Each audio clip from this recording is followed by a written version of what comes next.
नमस्ते, मेरा नाम है दीपाली और स्वागत है आप सभी का सिंहासन बत्तीसी की 7वीं कहानी में, जिसका नाम है कौमुदी पुतली की कथा। तो चलिए शुरू करते हैं। राजा भोज 7वें दिन फिर दरबार पहुंचकर सिंहासन की तरफ बढ़ने लगे। तभी 7वीं पुतली कौमुदी ने राजा से कहा, यहाँ बैठने की जिद छोड़ दो। इस पर सिर्फ राजा विक्रमादित्य जैसा गुणवान ही बैठ सकता है। राजा के गुणों को बताने के लिए 7वीं पुतली ने कहानी सुनानी शुरू की।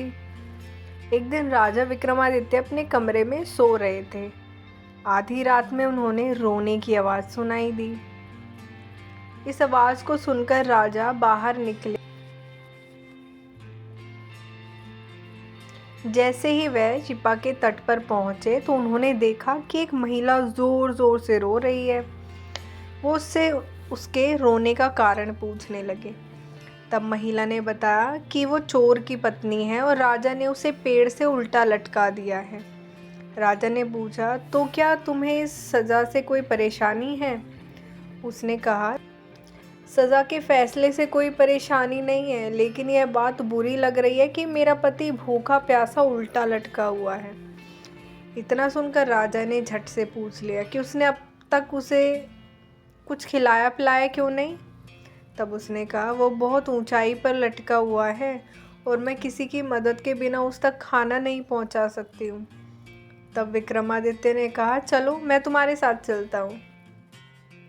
यह सब सुनकर महिला बहुत खुश हुई। वो महिला उस व्यक्ति की पत्नी नहीं बल्कि एक भूत थी जो उस उल्टे लटके शख्स को खाना चाहती थी।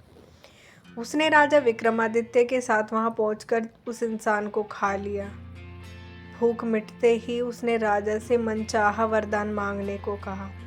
तब नरेश विक्रमादित्य ने उससे अन्नपूर्णा पात्र मांगते हुए कहा कि इससे उनकी प्रजा का भला होगा।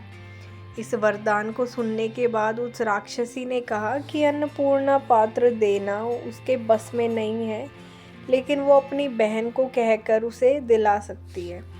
वह राक्षसी अपनी बहन के पास पहुंची और सारी बात बताते हुए उससे अन्नपूर्णा पात्र मांगा।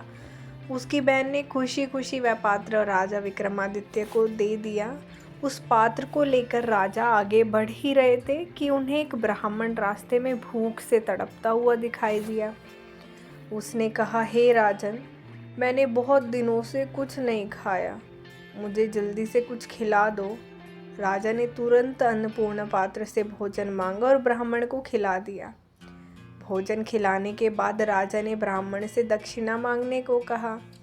ब्राह्मण ने राजा से वह पात्र ही मांग लिया और कहा कि इसकी मदद से वो कभी भूखा नहीं रहेगा। राजा ने बिना किसी झिझक के उसे तुरंत पात्र दे दिया और राजमहल की ओर आगे बढ़ गए। इतनी कहानी सुनाते ही 7वीं पुतली उड़ गई। यह सब सुनकर राजा बहुत सोच में पड़ गए। उन्होंने मन में सोचा कि अब यहाँ बैठने का कोई और उपाय सोचना पड़ेगा। तो इस कहानी से हमें यह सीखने को मिलता है कि निस्वार्थ भाव से सभी की मदद करनी चाहिए। दूसरों के लिए अच्छा सोचने वाले के साथ अच्छा ही होता है। तो ये थी हमारी आज की कहानी। अगर आपको कहानी अच्छी लगी तो लाइक, कमेंट, शेयर और सब्सक्राइब ज़रूर करें और सिंहासन बत्तीसी की अगली कहानी सुनने के लिए बने रहिए हमारे साथ। धन्यवाद।